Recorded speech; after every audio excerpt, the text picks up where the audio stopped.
ಸ್ನೇಹಿತರೆ ನಮಸ್ಕಾರ. ಆಪರೇಷನ್ ಸಿಂಧೂರ ಆದ ಬಳಿಕ ಪಾಕಿಸ್ತಾನ್ ಮುಚ್ಕೊಂಡು ಕುಳಿತಿತ್ತು, ಆದರೆ ಈಗ ಮತ್ತೆ ಆಕ್ಟಿವ್ ಆಗಿದೆ. ಹೌದು ಸ್ನೇಹಿತರೆ, ಪಹಲ್ಗಾಮ್ನಲ್ಲಿ ದಾಳಿ ಆದ ತಕ್ಷಣವೇ ಭಾರತ ಇನ್ನೇನು ಸುಮ್ಕೊಂಡಿರೋದಿಲ್ಲ ಅಂತ ಪಾಕಿಸ್ತಾನಕ್ಕೆ ಕನ್ಫರ್ಮ್ ಆಗಿತ್ತು, ನುಗ್ಗಿ ಹೊಡೆಯುತ್ತೆ ಅಂತ ಗೊತ್ತಾಗಿತ್ತು.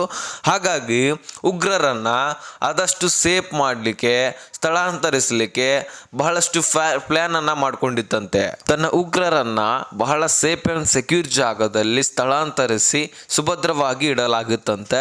ಈಗ ಅಳಿದುಳಿದ ಆ ಉಗ್ರನ್ನ ಮತ್ತೆ ಪ್ರತಿಷ್ಠಾಪನೆ ಮಾಡ್ತಾ ಇದ್ದಾರಂತೆ. ಅಲ್ಲೇ ಇಲ್ಲೋ ಅಲ್ಲೋ ಇಲ್ಲೋ ಅಂತ ಉಳಿದಂತಹ ಉಗ್ರರನ್ನ ಮತ್ತೆ ಅವರನ್ನ ತಂದು ಗಡಿಭಾಗದಲ್ಲಿ ಪ್ರತಿಷ್ಠಾಪನೆ ಮಾಡ್ತಕ್ಕಂತಹ ಕೆಲಸ ಪಾಕ್ ಮಾಡ್ತಾ ಇದೆ ಅಂತೆ. ಆದ್ರೆ ಈಗ ಪಾಕಿಸ್ತಾನ ಬಹಳ ದೊಡ್ಡ ಪ್ಲಾನೇ ಮಾಡ್ತಾ ಇದೆ. ಭಾರತ ಈಗ ಆಪರೇಷನ್ ಸಿಂಧೂರ ಮಾಡಿತಲ್ವಾ, ಅದೇ ರೀತಿ ಮತ್ತೊಂದು ಸಾರಿನೂ ಕೂಡ ಮಾಡ್ಬೋದಲ್ವಾ.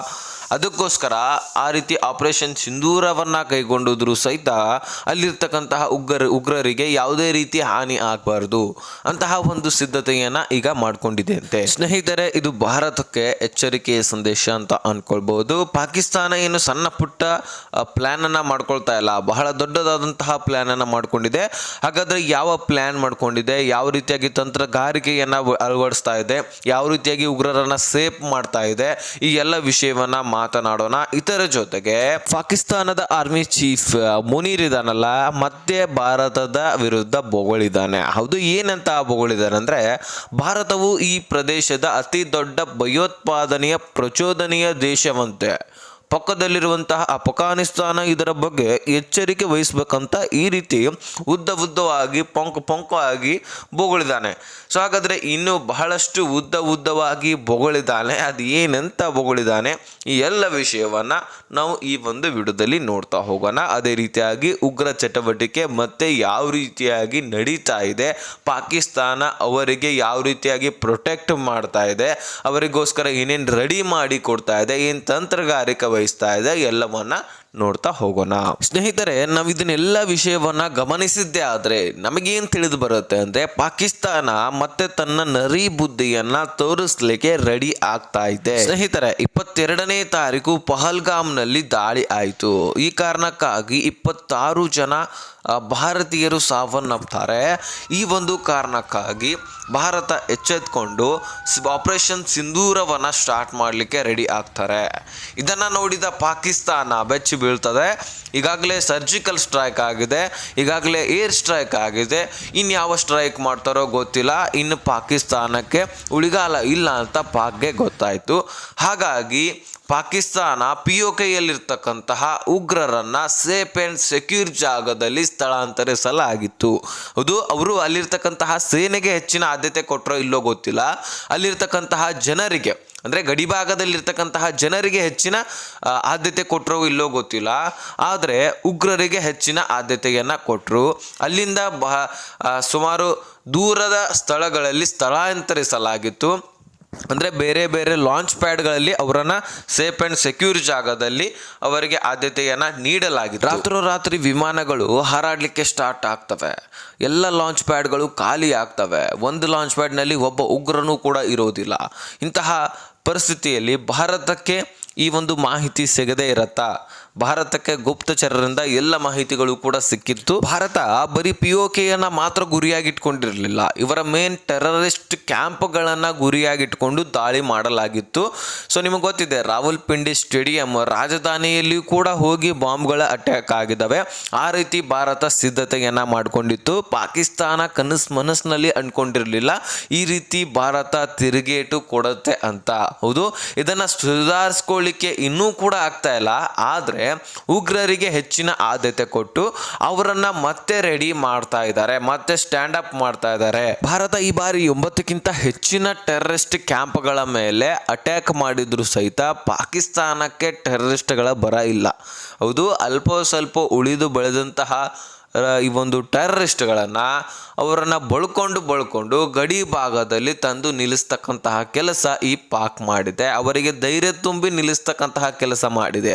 ಬರೀ ತಂದು ನಿಲ್ಲಿಸಲಿಕ್ಕೆ ಅವರು ಬರ್ತಾ ಇರೋದಿಲ್ಲ, ಅವರಿಗೆ ಧೈರ್ಯವನ್ನು ಕೂಡ ತುಂಬಿ ಇಲ್ಲಿ ತಂದು ನಿಲ್ಲಿಸ್ತಕ್ಕಂತಹ ಕೆಲಸ ಮಾಡ್ತಾ ಇದೆ.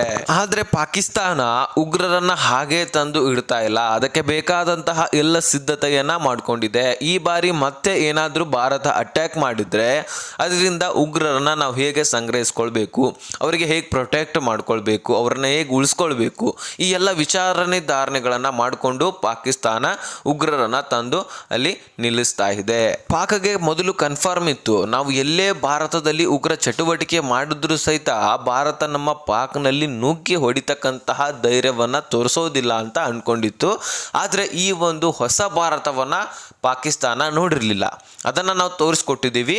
ಹಾಗಾಗಿ ಅವರಿಗೆ ಬೇಕಾದ ತಂತ್ರಗಾರಿಕೆಯನ್ನು ತಾವು ಅಳವಡಿಸ್ಕೊಳ್ತಾ ಇದ್ದಾರೆ. ಅದರ ಬಗ್ಗೆ ನಾವು ಕೂಡ ಎಚ್ಚರಿಕೆಯನ್ನು ವಹಿಸ್ಕೊಳ್ಬೇಕಾಗತ್ತೆ. ಹಾಗಾಗಿ ಪಾಕಿಸ್ತಾನ ಭಾರತದ ಗಡಿಯಲ್ಲಿ 13 ಲಾಂಚ್ ಪ್ಯಾಡ್ಗಳನ್ನು ರೆಡಿ ಮಾಡ್ತಾ ಇದ್ದಾರೆ. ಅವು ದೊಡ್ಡ ಪ್ರಮಾಣದಲ್ಲ, ಸಣ್ಣ ಪುಟ್ಟ ಲಾಂಚ್ ಪ್ಯಾಡ್ಗಳನ್ನು ರೆಡಿ ಮಾಡ್ತಾ ಇದ್ದಾರಂತೆ. ಈ 13 ಲಾಂಚ್ ಪ್ಯಾಡ್ ಪೈಕಿ 9 ಲಾಂಚ್ ಪ್ಯಾಡ್ಗಳನ್ನು ಕಾಶ್ಮೀರದ ಭಾಗದಲ್ಲಿ, ಅತಿ ಭಾರತದ ಸಮೀಪದ ಗಡಿ ಭಾಗದಲ್ಲಿ ರೆಡಿ ಮಾಡ್ತಾ ಇದ್ದಾರಂತೆ. ಇನ್ನುಳಿದಂತಹ 4 ಲಾಂಚ್ ಪ್ಯಾಡ್ಗಳನ್ನು ಜಮ್ಮುವಿನ ಗಡಿಯಲ್ಲಿ ರೆಡಿ ಮಾಡ್ತಾ ಇದ್ದಾರಂತೆ. ಹೌದು, ಅತಿ ಭಾರತದ ಸಮೀಪದ ಗಡಿಯಲ್ಲಿ ಈ ರೀತಿ ಸಣ್ಣ ಪುಟ್ಟ ಲಾಂಚ್ ಪ್ಯಾಡ್ಗಳನ್ನ ರೆಡಿ ಮಾಡಲಾಗ್ತಾ ಇದೆ. ಮೊದಲು ಮಾಡ್ತಾ ಇದ್ರು, ಪಾಕಿಸ್ತಾನದ ಮೇಲೆ ಅಟ್ಯಾಕ್ ಏನು ಭಾರತ ಮಾಡೋದಿಲ್ಲ ಅಂತ ಅನ್ಕೊಂಡಿದ್ರು.